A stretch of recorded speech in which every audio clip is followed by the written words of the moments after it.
नेपाल प्रदेश की वादियों और पहाड़ियों को पार करते हुए नीलकंठ वर्णी आ पहुँचे पोखरा सरोवर पर। नर्तनु है नैया केवट हरि नाम, संतन संग प्रभु भजो मिले परम धाम। नर्तनु है नैया केवट हरि नाम, संतन संग प्रभु भजो मिले परम धाम। पोखरा की सेती गंगा नदी में स्नान कर उसे पावन करके नीलकंठ वर्णी आगे बढ़ चले। मध्य में सूर्य रहता है और उस सूर्य के चारों ओर अलग अलग ग्रह परिभ्रमण करते रहते हैं। कई नगरों, पहाड़ों और वनों को पार करते हुए नीलकंठ वर्णी आ पहुंचे धार्मिक स्मारकों के लिए प्रख्यात नगर काठमांडू में।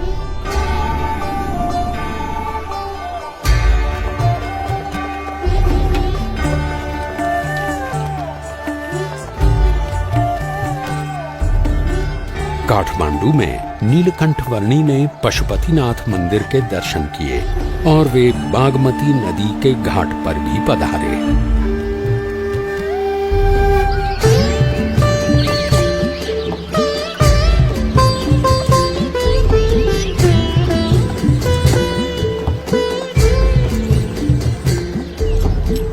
वैभवी नगरी काठमांडू के कई स्थानों पर होते हुए कुछ साधु संतों के समुदाय के साथ नीलकंठ वर्णी वहां के राजा के महल में आ पहुंचे।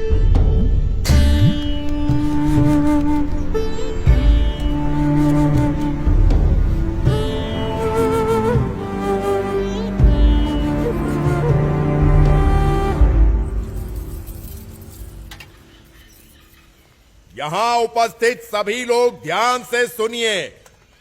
हमारे राजा जी को कुछ असाध्य रोग हुआ है जिससे उनके पेट का दर्द मिट ही नहीं रहा है।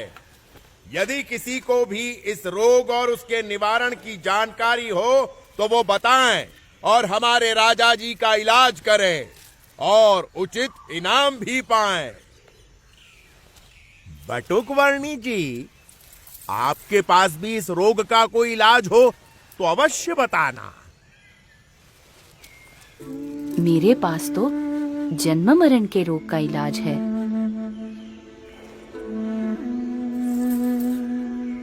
सोच समझकर बोलना बालक। मैं राजा हूं, रण बहादुर शाह। सन्यास में भगवान होते हैं। ये सोचकर मैं साधु संतों और सन्यासियों को मेरे रोग का इलाज करने के लिए बुलाता हूं।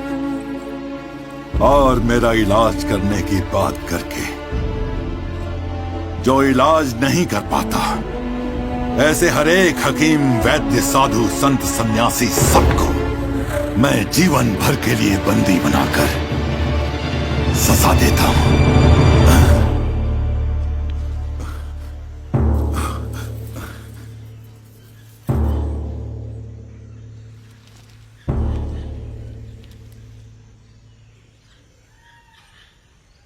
वही तो आप भूल कर बैठते हैं राजन। अपने कर्मों की सजा दूसरों को देकर इस जन्म में या पिछले जन्मों में आपने स्वयं जो बुरे कर्म किए हैं, उनके फलस्वरूप आपको ये रोग मिला हुआ है। ऐसी बातें मेरे मुंह पे कर रहे हो, तुम्हें डर नहीं लगता? सत्य बात को सुचारू रूप से कहने में डर कैसा राजन? अभी भी आप निर्दोष लोगों को दंड देकर अधिक बुरे कर्मों का संचय ही कर रहे हैं, जिनके फल भी आपको भुगतने पड़ेंगे।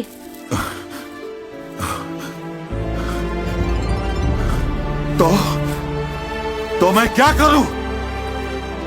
कैसे छुटकारा पाऊं इन सब से? कैसे छुटकारा पाऊं इन सब?